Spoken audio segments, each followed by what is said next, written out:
Ya bunu ne?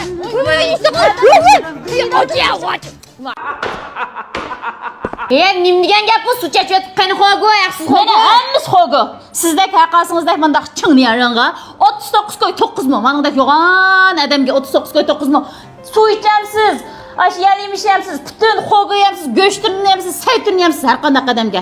Men 1 metrdan tövam kichik balaga haqsiz. Voy, ya bundanmishmi ama? Balalarımızga kelsak bo'ldi. Men Xiridaning liqlab ketganini ko'rdingizmi? Uningdan boshqa 1 metr 10 dan 1 metr 40 gacha kelgan balaga hamda 19 koy 9 mo.